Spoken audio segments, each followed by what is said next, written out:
Guys, there's an opportunity in both Apple and Amazon this week that's going to allow us to make a lot of money. These are a couple of no-brainer, easy trades, and I'm going to show you today how I'm playing both Apple and Amazon earnings with options.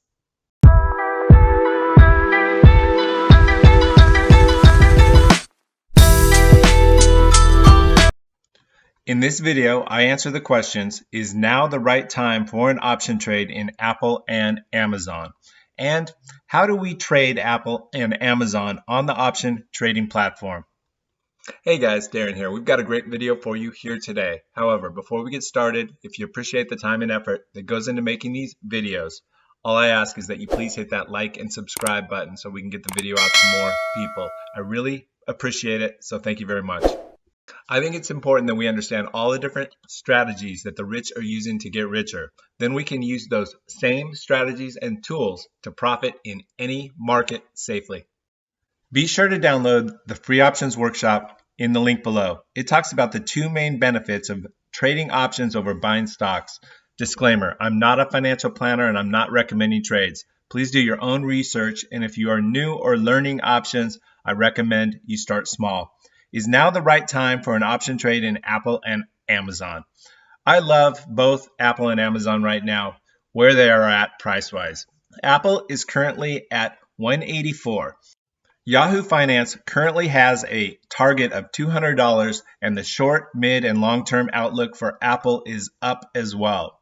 I like to plot out the long-term trend lines of stocks to see where they're heading. As shown here, my one-year target for Apple is right around that same $200 level, so very similar to what Yahoo Finance has. The income statement is beautiful, with revenue and net income increasing consistently year over year. The balance sheet is great as well, and Apple has a huge amount of cash, which is great in this current market. Amazon closed at $155, and Yahoo has the one-year target at $183. So there's a big upside from where it is at today. Their short, mid, and long-term target is way up as well. My one-year target is higher at about $200. They are dominant in retail and their Amazon Web Services cloud platform. The income statement is terrific, and the balance sheet as well. There's really not anything bad to say about either of these companies. However, the Fed just spoke and reinforced what he said earlier, that he would likely look to keep rates higher for longer. The market and NASDAQ particularly took almost a 2% hit yesterday, and it's still near its 52-week highs. I currently have enough long tech in my option trading portfolio right now.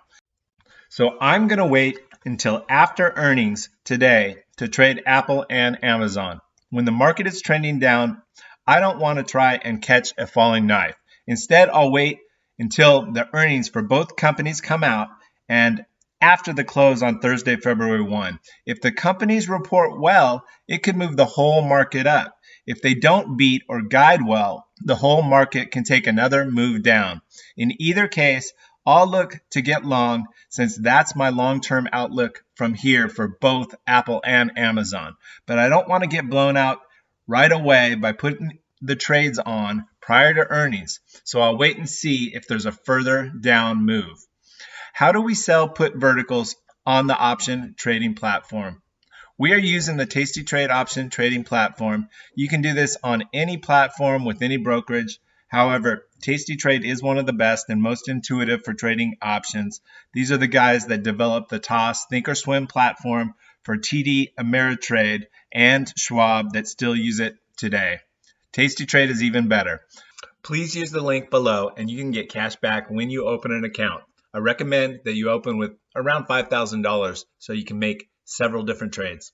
Punch in Apple in the upper left while on the trade page, and the chains will pop up.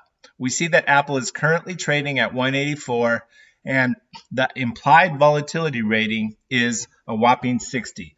This means that the option prices are heading high, and it's due to the fact that it's just prior to the earnings releases after the close on Thursday. Volatility is high because the price is more likely to make a large move than typical. Let's click and open the March 15th option chain since it's 44 days to expiration. I'm bullish, so I'm going to try to collect quite a bit of premium. Let's click on the bid to sell the 180 put option and the ask to buy the 170 put option. We collect $2.36 for selling this option, which is really $236 since one option contract controls 100 shares of stock. Now, if we click on the curve mode while still on the trade page, we can visually see the profit zone in green. As long as we stay above the 180 short put strike, we keep the full $236 that is placed in our account as soon as we hit the review and send to place the trade. The break even is the 180 strike price minus the $2.36 collected, which is $177.64. So the stock can actually move down and we will still make money. Hey, what if you want to make more than just $236 on this trade? No problem. Just double the number of contracts and make $472. And what if the stock price drops due to missing earnings or bad guidance or something else? Again, no problem. Just roll to the next month and collect more premium. Punch in Amazon in the upper left while on the trade page and the option chains will pop up. We see that Amazon is currently trading at 155 and the IVR is 55. This means the option prices are high, and again, it's due to the fact that earnings are released on Thursday. Let's click and open the March 15th option chain again that is 44 days to expiration. Since I'm bullish, I'm going to collect, as much premium as I can. Let's click on the bid to sell the 155 put and the ask to buy the 145 put. We collect $3.80 for selling this vertical spread, which is really $380 since one contract controls 100 shares of stock. Again, we click on the curve mode and we can see the profit zone in green. As long as we stay above that 155 short put strike price, we keep the full $380 that we collect up front when we place the trade. The break even is the 155 minus the 380 collected, which is 151.20. So the stock can actually move down and we still make money. Guys, I'm not putting on these trades prior to earnings. I'm waiting until earnings are announced after Thursday and the close. And then we'll likely put these trades on Friday, February 2nd when the market opens. That is when I'll adjust the strikes and likely go just below or near the at the money when selling these put vertical spreads in March, since I'm very bullish on both these stocks. If there's a drop in the prices on Friday morning, I will have avoided a loss and bought these stocks on sale, or these stock options on sale. If the stock price moves up, I'll likely still be well below my target prices for both Amazon and Apple, and then I'll be moving with the bullish move up in the stocks. All right, guys, if you're a beginner and this sounded kind of confusing, don't worry. It did for me as well at first. We'll continue to learn in future videos together. Please remember to download the free options workshop in the link below. Also, hit like and subscribe. Let's get the video out to more people. Any comments that you have or questions, let me know. I answer everyone. Thanks for watching. I'll see you in the next one.